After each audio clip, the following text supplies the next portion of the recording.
It's the honest truth. Even your father-in-law must have heard about your blunders, right?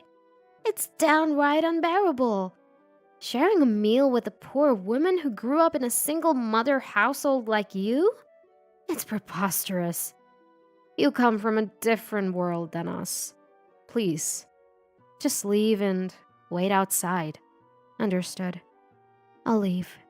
I politely said goodbye to the Johnson family and tried to leave. My name is Mary Johnson.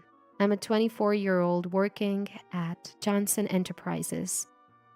As the secretary to the CEO, I've been employed here for about 2 years. I was actually invited to join the company by the CEO, Ronald Johnson, while I was still in college. We were in the same business class and ended up becoming good friends because our seats were side by side. Ronald is 30 years old, and we met when he was 24. He had already graduated from a 4-year college, but he was attending college again to deepen his knowledge as a business owner, it seems. He is quite the scholar. His father is the chairman of the Johnson Group. During his university years, Ronald took over his father's will and served as the president of Johnson Group Trading. He became an elite at a young age by becoming a president. My family, on the other hand, was extremely poor. My father was a gambling addict and a hopeless casino fanatic. The debts he incurred led to my parents' divorce when I was in elementary school. My mother raised me single-handedly. I want to somehow help my mother who has been struggling. With that feeling, I kept working hard at my studies. And then, Ronald, who learned about my situation, invited me to join his company, Johnson Trading. 2 years have passed since I joined the company and started working as Ronald's secretary. I have acquired secretarial and business document skills certification and I'm working hard for Ronald. By the way, Ronald Johnson, the president, is also my husband. Originally, I was interested in him during my university years and started dating after joining Johnson Trading. After a year of dating, I got married to Ronald. Ronald is a kind husband who, despite being a president, never acts arrogant and always takes care of me. I feel extreme happiness being able to be with him, both at work and at home. I truly believe it was great that I met Ronald. Then came a certain day. A transfer notice was announced at Johnson Trading, and I couldn't hide my surprise at the name. The appointment of a vice president, and that name was Julia Johnson. I inadvertently frowned at the sight of the new vice president's name. I couldn't believe that the person I was not comfortable with was becoming vice president. This Julia Johnson is the wife of Ronald's brother, Billy Johnson. The reason she was promoted to vice president is because she has a proven track record of reviving companies in the Johnson Group. The performance of Johnson Trading has been declining year by year. Originally dealing mainly in food and clothing, the recent epidemic has resulted in a decline in sales. Ronald was in a frenzy, trying to recover the performance, but to no avail. Hence, the competent Julia Johnson was appointed as vice president. In other words, she is my sister-in-law. Why am I uncomfortable with this person? The reason goes back 1 year. I first met Julia at the wedding reception when Ronald and I got married. She was a very beautiful and cute woman, but when I greeted her, she just said, "Hmm, I got a really bad impression. Did I do something?" When I tried to start a conversation with Julia, "Where are you from?" Where am I from? "I'm from Cincinnati." The moment she clicked her tongue. "Do you not understand what I mean? I'm asking about your social status, not where you're from. Surely you're not just a commoner, are you?" I couldn't make sense of my conversation with her, and all I could say was, "I am an ordinary citizen." Then she just disappeared without a word. I haven't seen Julia since then.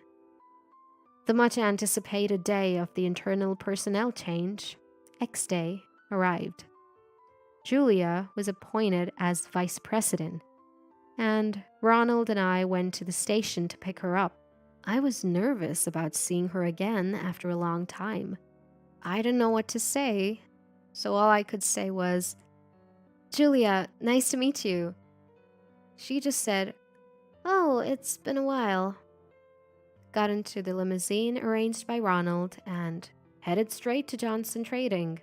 When Ronald and I entered the president's office, I heard words from him that made me doubt my ears. He wanted me to be Julia's secretary.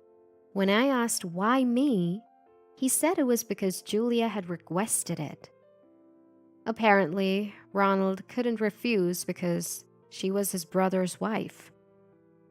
I reluctantly accepted when he pleaded with me. The job is the same as the president's secretary, managing the schedule, assisting with tasks, and answering the vice president's phone calls. However, since the person was my brother-in-law's wife and an unknown entity, I found it hard to do. Still, I had to do it. In the afternoon, I entered the vice president's office where Julia was. I greeted her and tried to start a conversation in the hope of getting along with her a little bit. "I'm so glad that you're the vice president, Julia. I look forward to working with you." I greeted with a smile, but she said, "I don't care about that. Just tell me tomorrow's schedule." I was initially angry, but I held it in, apologized with, "I'm sorry," and explained it to her with my notebook. What's with this arrogant attitude? But she is a member of the Johnson family.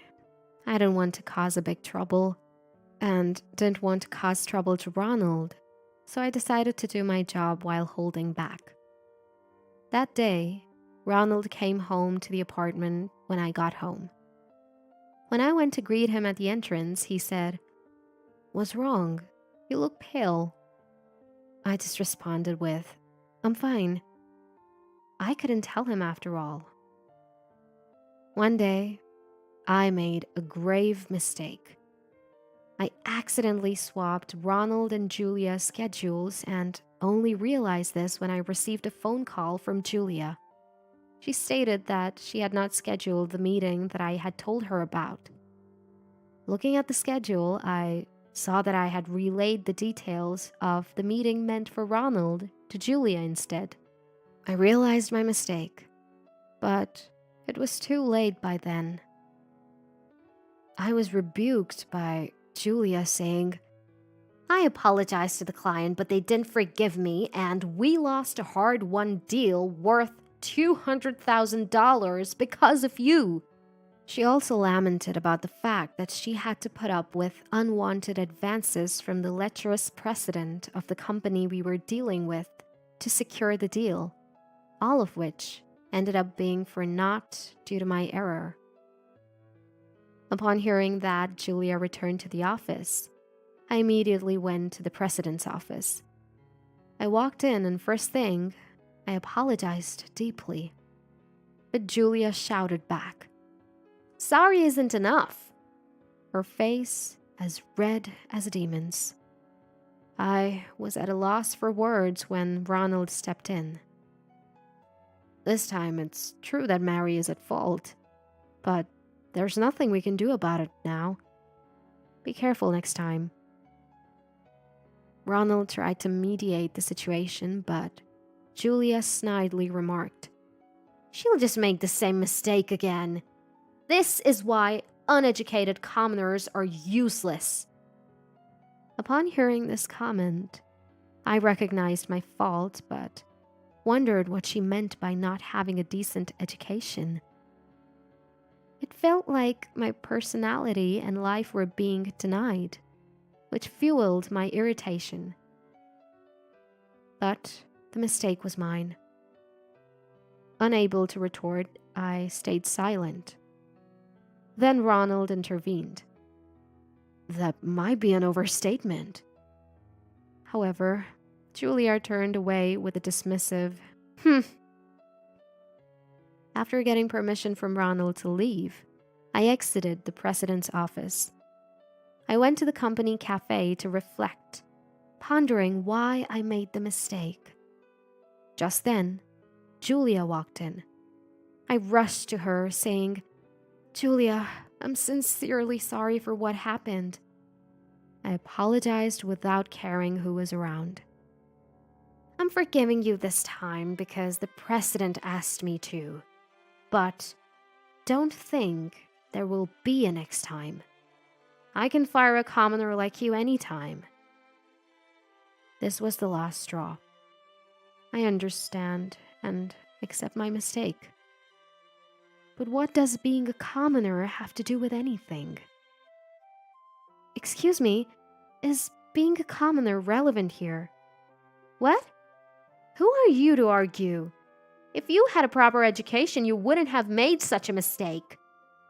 Well, I think my mistake and my home environment are unrelated. Is there something against commoners?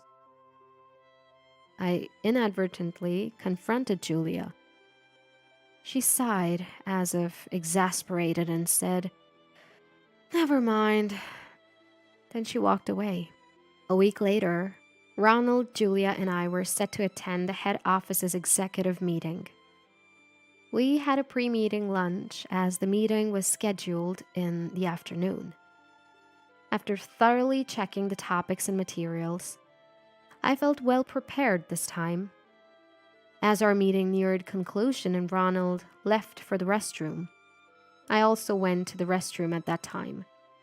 I felt nervous about attending the meeting with Julia, fearing more criticisms.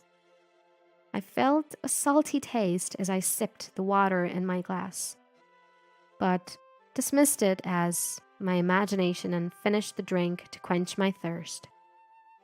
We joined the executive meeting at 3 p.m. The meeting progressed smoothly, but suddenly, I felt an urge to use the restroom.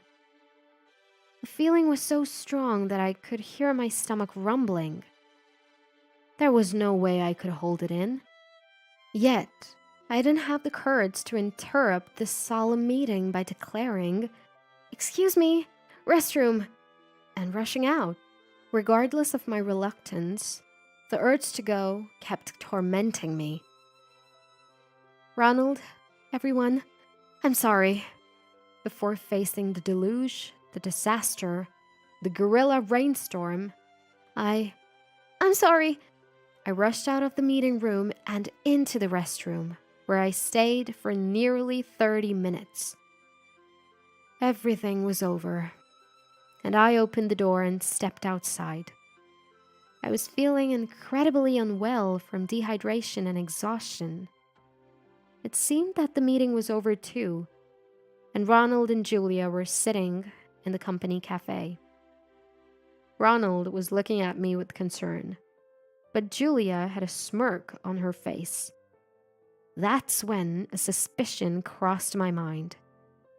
The water I had drunk earlier had a strong, salty taste. When I returned from the toilet and sat down, clutching my stomach, Ronald asked me if I was okay. But Julia just said, "Did you eat something weird and get food poisoning?" in a sarcastic tone. Could it be that she mixed a laxative in while I was gone? But why? Would she do something like that? Out of anger for the lost deal? I don't know, but I did have diarrhea after drinking that water. I found myself plunged in doubt and suspicion. Ronald told me, "Go home and rest today." So I decided to go home. The diarrhea was better, but my stomach hurt. I laid my head on the cafe table until I calmed down.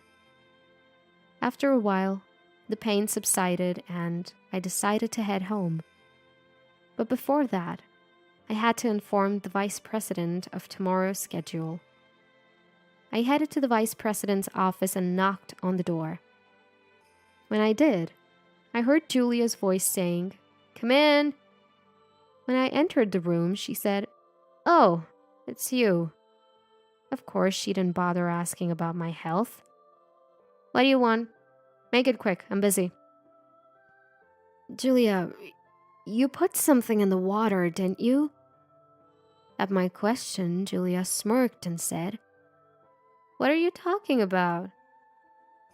"Don't play dumb. At lunchtime, when Ronald and I left our seats, didn't you mix something in my glass?" "Oh my, what a sudden accusation! It's completely unreasonable to blame others. Get out of here, you fool!" Furthermore, I saw a box of laxatives on her desk. When Julia noticed my gaze, she said, "Well, I might as well tell you the truth. Yes, I mixed a drug into your glass." "Why would you do such a thing? What did I ever do to you? Why have you been like this since we met?" "It's simple. Because you're a commoner, that's all. You're unnecessary to the Johnson family." Her flippant reason for considering me a commoner left me not just angry, but dumbfounded. And tears welled up in my eyes.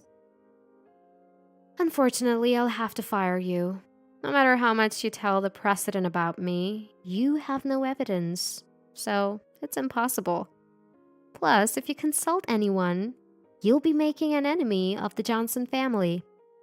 A rift will form between my husband Billy and Ronald, and the brotherly relationship will become the worst because of you.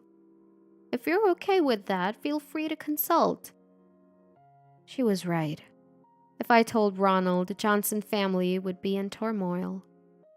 I had no choice but to endure in silence.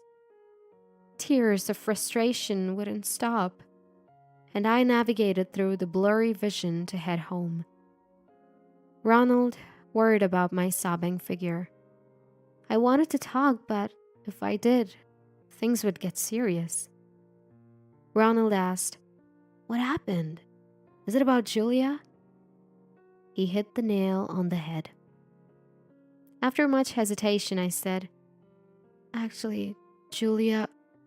I ended up talking about everything, the past events and the incidents at today's meeting.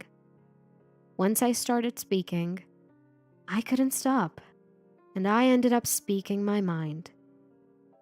And then, I couldn't stay in the Johnson family anymore. But it was because of me that a major deal fell through. I was just a drag.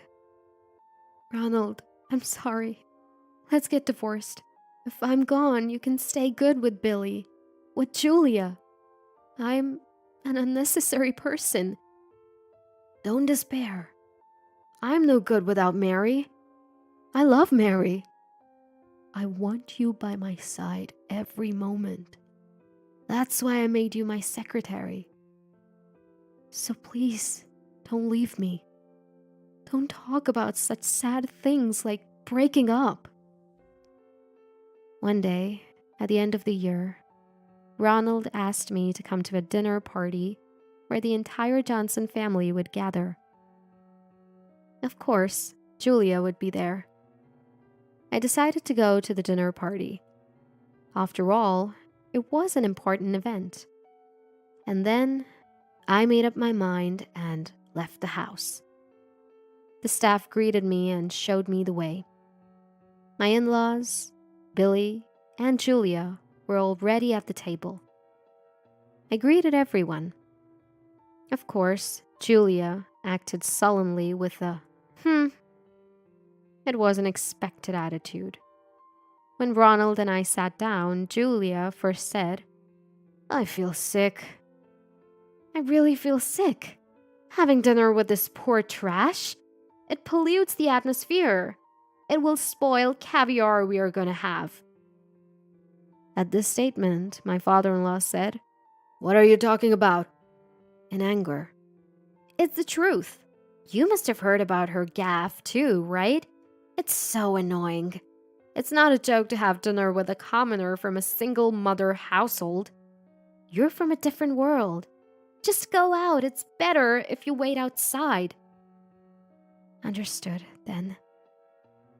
I said bye to everyone in the Johnson family and was about to leave. I heard my father-in-law suddenly yell, "Then you should go home."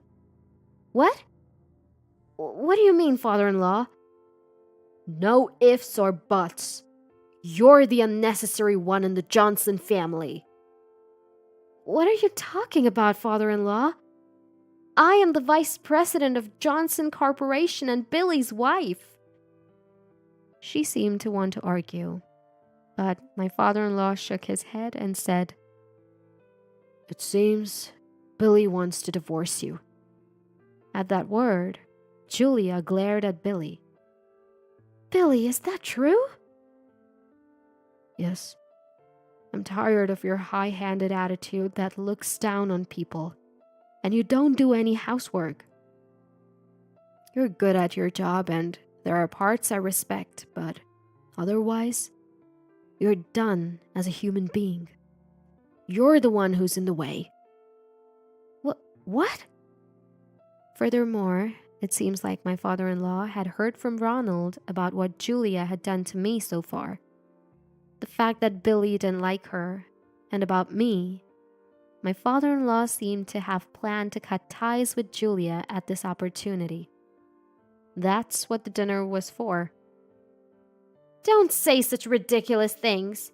After all, father-in-law, do you have any proof? The proof that I made Mary sick."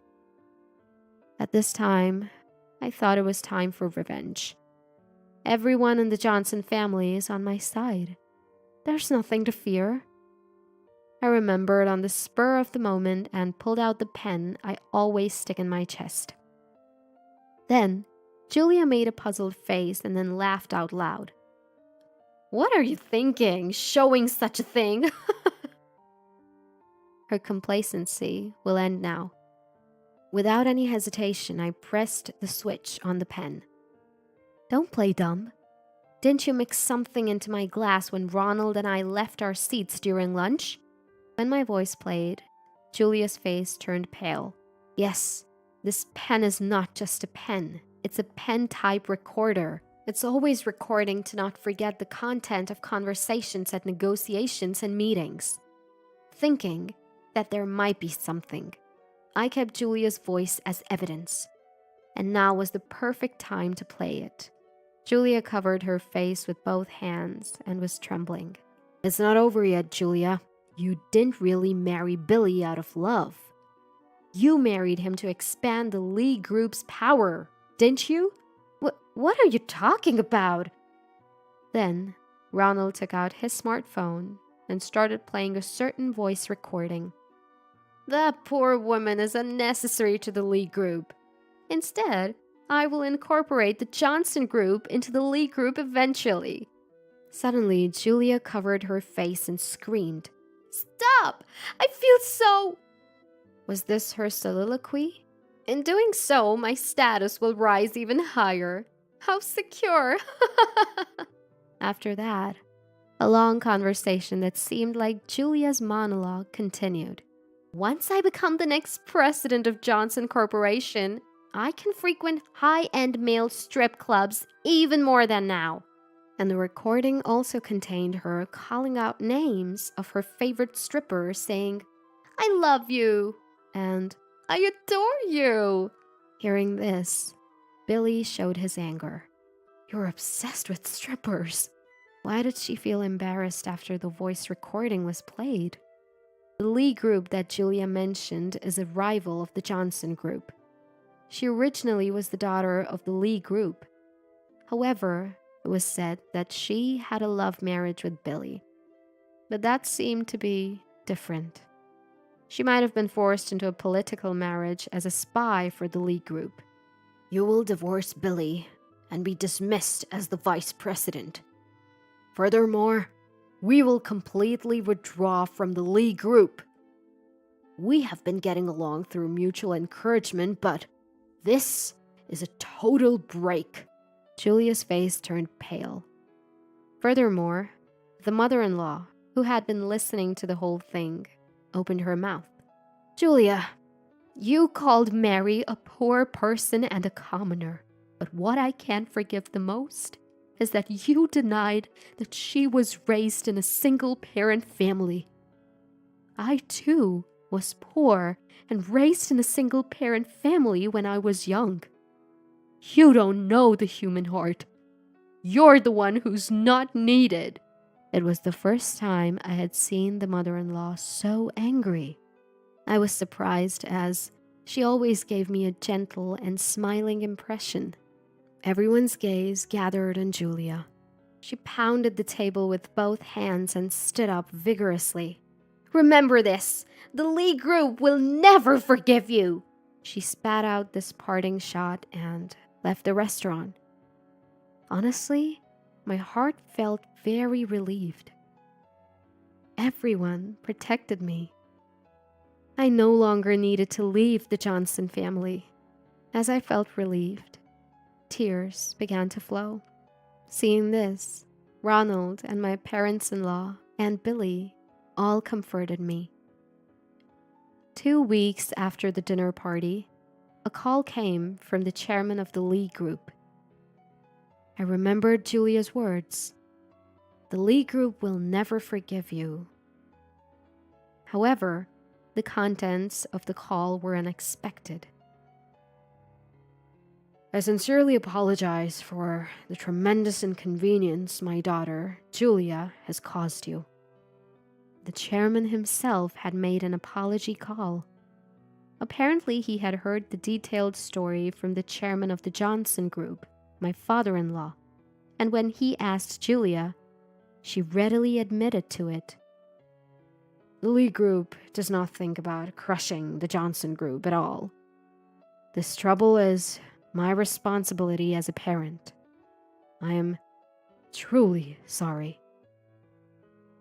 It turned out that everything had started from Julia's delusion. Moreover, the reason why Julia mixed that thing from me seemed to be a grudge against my previous rebuttal. Does being a commoner matter? It seemed that she couldn't stand being told various things by me. A commoner, even though she was in the upper class. She is indeed a woman with high pride. Some time passed and I received another invitation to a high-end restaurant for my in-laws. I went to the restaurant with Ronald. The place was the same restaurant as before. There, my in-laws were already present, and the 4 of us gathered around the table. My father-in-law tried to order. Then 2 staff members came over, and I was surprised to see one of them. The staff member was none other than Julia. Why are you guys here? Why are you working here?" "I have no choice. My father told me to gain experience in customer service and learn about society. Really, even though I, a lady, have to do this." She turned red in the face with anger, and the stern-looking male staff behind her said, "Hey, don't keep the customers waiting. Take their orders." Yes, I'm sorry." She was almost in tears as she took the order. Honestly, it was very funny. The dish was delivered, and while we were enjoying its taste, we heard the male staff yelling again. When I looked in the direction of the voice, Julia was crying and apologized to the male staff. It seemed that she was being scolded for making mistakes in orders and behaving rudely to customers. We ate the delicious food while laughing at the sight of her, who had changed so much.